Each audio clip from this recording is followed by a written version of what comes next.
DG general secretary Sajjad Ahmad परे साहब ने आपको बता दिया कि क्या मामला है।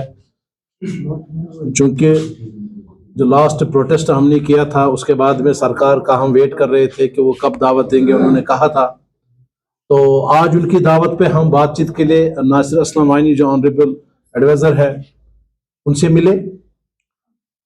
एक ही बर्निंग इशू था। सबसे पहला राउंड जो हुआ मीटिंग वो है डेली वेजर्स और दीगर जो टेम्पररी एम्प्लॉयज 61,000 उनके रेगुलराइजेशन के हवाले से बात हुई और हमने अपने खदशात का इजहार किया। हमने उनको कहा कि एम्प्लॉय जॉइंट एक्शन कमेटी चाहती है कि जो 61,000 मुलाजमीन हैं इनको रेगुलराइज किया जाए against vacant post in the first instance. आप लोगों को समझना होगा, आज हम इस चीज को कबूल करने के लिए तैयार नहीं है कि सरकार फिक्स्ड सैलरी किसी डेलीवेजर की करेगी लेकिन उसको रेगुलराइज नहीं करेगी, या उन जो बेनिफिट आम मुलाजमीन को है उनको भी वो नहीं देंगे, तो ये बर्दाश्त नहीं किया जाएगा। हमने सरकार को कहा, हमने उमर साहब का भी शुक्रिया अदा किया कि उन्होंने कहा कि इस साल में रेगुलराइज करूंगा मुलाजमीन को। हमने कमेटी के हवाले से बात की कि 6 महीने के बाद 1 साल भी हो गए, अभी तक कमेटी रिपोर्ट आई नहीं, और हमने उनको वाज़ेह कर दिया कि आप फेजड मैनर में इनको रेगुलराइज करें। सबसे पहले आप देखें कि जिस डिपार्टमेंट के डेलीवेजर्स है उस डिपार्टमेंट में जितने पोस्टें वैकेंट है उन वैकेंट पोस्टों को आप फिलअप कीजिए। मिसाल के तौर पे हमने पीएचई में देखा है कि तकरीबन 4 से 4,500 पोस्टें वैकेंट है। अलबत्ता हमने ये भी उनको कहा, मैं इसलिए आपके माध्यम से आम मुलाजमीन तक, डेलीवेजरों तक, अवाम तक और सरकार तक भी ये बात फिर से पहुंचाना चाहता हूं कि जो हमारे खदशात है उनको मैं यहां पे ऑन रिकॉर्ड रखना चाहता हूं। जो पीएचई की बात मैंने की, 4,000 मुलाजमीन के पोस्ट वैकेंट है तो उनको रेगुलराइज किया जाए इन द फर्स्ट इंस्टेंस। लेकिन जो प्रेजेंट रिक्रूटमेंट रूल है उनको मॉडिफाई करने की जरूरत है। एक बंदा जो 10 साल से 15 साल से किसी काम में माहिर है उसके लिए अब एलिजिबिलिटी ये नहीं होनी चाहिए कि आप पहले आईटीआई सर्टिफिकेट लाओ। आप 20 साल के बाद किसी को ये चीज नहीं कह सकते। तो जो भी जरूरी मॉडिफिकेशन है वो हो। इससे क्या होगा कि सरकार को नए पोस्ट क्रिएट नहीं करनी पड़ेंगी सबके लिए, सरकार को अलग से कोई बजटरी प्रोविजन नहीं रखना पड़ेगा, क्योंकि जितनी सैंक्शन स्ट्रगल जिस डिपार्टमेंट की होगी। हमने वहां पे बात की कि भाई जो लोग इस दुनिया से चले गए ड्यूरिंग सर्विस, उनके बच्चों को जो भी उनके लीगल है उनको भी इसमें अपना हक दिया जाए, उनको SRO 43 उन पर लागू किया जाए।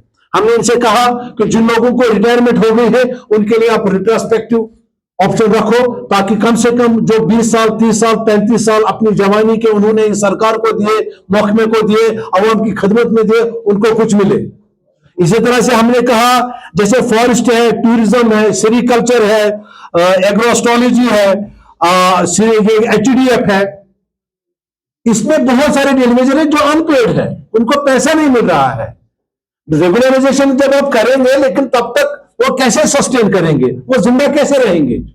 उनके वेजेस मिलने चाहिए। 6-6 8-8 महीनों से उनकी तनख्वाह ही नहीं है और वो काम कर रहे हैं।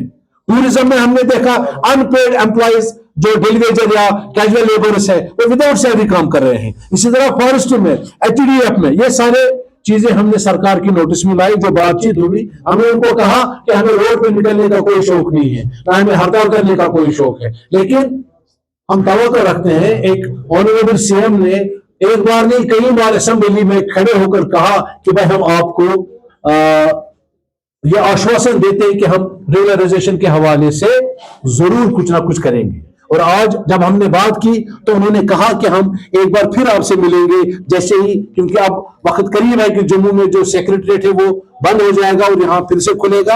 और उन्होंने कहा कि हम यहाँ से सेक्रेटरीट खुलने के बाद बहुत जल्द हम सबसे पहले एक और राउंड करेंगे बातचीत का, क्योंकि वो भी चाहते हैं कि इस मसले का हल हो। हमने उनके साथ जो दीगर कैटेगरीज ऑफ टेम्पररी एम्प्लॉयज है, जैसे रहबरी जंगलात है या रहबरी खेल है, हमने एडवाइजर साहब की नोटिस में लाया कि जो हमारे खदशात है अगर उनको आपने किसी पॉलिसी के तहत रेगुलराइज करना है तो देर क्यों हो रही है? वो पढ़े लिखे नौजवान है, 4,000 4,500 5,000 रुपए पे काम कर रहे हैं, उनके बारे में भी आप बात करें। इसी तरह से जो डिलीवरी के मामला थे, चाहे वो वेजेस का मसला है या अगर आप जब किसी टेलीविजन के एक ग्रुप को आप रेगुलराइज करेंगे तो दूसरा ग्रुप कौन सी तनख्वाह लेगा? हमें एक पार चाहिए जो हमारे मिनिमम वेजेस एक्ट है, बाकी रियासतों में है या बाकी यूटीज में है। अगर सरकार एक साइड से एक ग्रुप को रेगुलराइज करेगी, लेकिन जो लोग फिर रहेंगे रेगुलराइजेशन के लिए, उनके लिए हमने कहा है सरकार को कि उनको minimum wages act at par with other sister concerns, UTs है या स्टेट्स है, उनको वो मिनिमम वेजेस एक्ट दिया जाए। सबसे पहले मैं ये कहना चाहूंगा कि ऑनरेबल एडवाइजर साहब ने एक्नॉलेज किया, उन्होंने लेजिटिमेसी ऑफ द डिमांड्स को एक्सेप्ट किया कि वाकई तौर पे इन डिलीवरेजर्स के साथ ज्यादती हुई है, जितनी भी सरकारें यहां इससे पहले आई है। और उन्होंने ये भी वादा किया है कि उमर साहब की नियत है कि मैं इन लोगों को रेगुलराइज करूं। इस सरकार की नियत है, इसीलिए हमने अपनी नेक नीति से एक कमेटी बनाई है। और उन्होंने ये भी कहा कि हम कमेटी मेंबरान को, कमेटी चेयरमैन को कहेंगे कि वो जल्द से जल्द जो रिकमेंडेशंस है उसको दे सबमिट करें, ताकि सरकार के लिए रास्ता बने कि वो रेगुलराइजेशन का जो प्रोसेस है उसको इनिशिएट करे।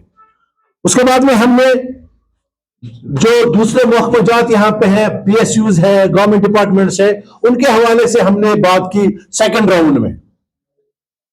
उसमें हमने पब्लिक सेक्टर के बारे में कहा कि जो रीऑर्गेनाइजेशन एक्ट 2019 बना था, उसमें कहा गया था कि 1 साल के अंदर अंदर हम पब्लिक सेक्टर के हवाले से कोई पॉलिसी लेकर आएंगे, लेकिन अभी तक उस रिपोर्ट को पब्लिक नहीं किया गया, ना हमें पता है कि उस कमेटी ने क्या कहा है। लेकिन हम ये देख रहे हैं कि 2019 के बाद पब्लिक सेक्टर किस हालत में है। हम यहां पे देख रहे हैं जेकेआई 9 महीने से तनख्वाह नहीं है, जेके टीडीसी सीका मुलाजमी 6 महीने से तनख्वाह नहीं है। इसी तरह से हैंडलूम डेवलपमेंट कॉर्पोरेशन, हैंडलूम क्या नाम इसका, आर्टिस्ट एम्पोरियम, इसी तरह से हमने बात की है उनके साथ कि जो फैसले सरकार ने किसी किसी कॉर्पोरेशन के मुतालिक लिए हैं, जैसे जेके टीडीसी की बोर्ड ऑफ डायरेक्टर्स ने फैसला लिया था कि हम 40% जो टैरिफ है उसको बढ़ाएंगे, अनाउंस करेंगे, ताकि इनकम जो है वो बढ़े, क्योंकि वक्त के साथ साथ आपको हर एक चीज में देखने को मिलेगा कि इन्फ्लेशन हो रही है, वो बढ़ रहा है। लेकिन बोर्ड ऑफ डायरेक्टर्स का डिसीजन होने के बावजूद भी अभी तक जेके टीडीसी की जो टैरिफ है उसमें 40% का जो फैसला हुआ था वो अभी तक नहीं हुआ। इसी तरह से हमने जेकेआई में जो जॉइनरी मिल है पांपोर में, जिसको डिसलोकेट किया गया, लेकिन उसको वापस वहां पे नहीं इंस्टॉल किया गया, वापस रीएस्टैब्लिश नहीं किया गया, ये मामला भी हमने उनकी नोटिस में लाया। हमने उनकी नोटिस में लाया कि सीकॉप एक परचेजिंग एजेंसी थी, जो उसी से एक तो जो उनके साथ मुंसलिक कारखानादार थे, मजदूर थे, इंडस्ट्री छोटे छोटे जो माइक्रो इंडस्ट्री रखने वाले थे वो लोग वापस आते, मुलाजमीन थे, तो उनसे वो हक छीन लिया गया। उसका नतीजा हुआ कि वो तनख्वाहों से महरूम है, रिटायर हो रहे हैं तो उनके पास रिटायर बेनिफिट्स नहीं है, और सरकार ने कोई पॉलिसी नहीं लाई है। इसी तरह से हमने जेकेएसआरटीसी में इसके बावजूद की तरक्की हुई है, पैसा बढ़ा है, अभी तक 7th पे कमीशन लागू नहीं हुआ। जो वहां कंसोलिडेटेड ड्राइवर से 15 साल हो गए, अभी तक वो रेगुलराइज नहीं हो रहे हैं, जबकि उनका बाकी के साथ कोई वास्ता नहीं है, वो एक अलग उनका अपना ऑटोनोमस बॉडी है, अपने रूल्स है, तो ये हमने उनकी इसमें लाया। इसी तरह से हमने सरकारी महकमा जात में जैसे हैंडीक्राफ्ट्स है, सालों साल से अभी तक डीपीसी नहीं हो रही है। जो छोटे मसले हैं सरकार को वहां पे देखना चाहिए, जो वहां पे डायरेक्टर हजरात है, जो सेक्रेटरीज है, उनको देखना चाहिए कि हमारा मुलाजिम सिटिग्नेटेड है, एक ही कैडर पे खड़ा है। इसी तरह से हमने एजुकेशन डिपार्टमेंट के बारे में, रहबर तालीम जो है उनकी ट्रांसफर पॉलिसी नहीं बन रही है, जो जम्मू बेसिक रिजर्व कैटेगरी के मुलाजमीन है उनकी पॉलिसी नहीं बन रही है, डिस्पाइट द फैक्ट सरकार ने कमेटी बनाई, कमेटी ने रिपोर्ट दे दी, अभी तक वो भी नहीं हुआ। इसी तरह से जो हमारे +2 लेक्चरर्स है वो भी स्टिग्नेटेड है। ये एक अलमिया है कि पढ़ा लिखा तबका जो गैजेट ऑफिसर से जो हमारा फ्यूचर बनाते हैं, हमारे नेशन को आगे बढ़ाते हैं, हमारे बच्चों को पढ़ाते हैं, वो भी इस वक्त स्टिग्नेटेड है, जो 10+2 लेक्चरर है एजुकेशन डिपार्टमेंट में। इसी तरह से एनएचएम के मुलाजमीन को न सर्विस कोई पॉलिसी है, 3-3, 4-4 महीने बाद उनको 1-1 महीने की तनख्वाह मिलती है, जबकि हम देखते हैं दीगर रियासतों में जहां पे एनएचएम के लोग काम करते हैं उनकी तनख्वाह और यहाँ के एनएचएम की तनख्वाह में जमीन आसमान का फर्क है। उनके पास सर्विस रूल्स है, यहाँ सर्विस रूल्स भी नहीं है। तो इस तरह से हमने सरकार से बात की कि भाई बहुत सारे महकमे जाते हैं, कल्चरल एकेडमी है, आर्ट्स एंड लैंग्वेज वगैरह, उनकी डीपीसी ने पिछले 20 साल से नहीं हुई है। जब आप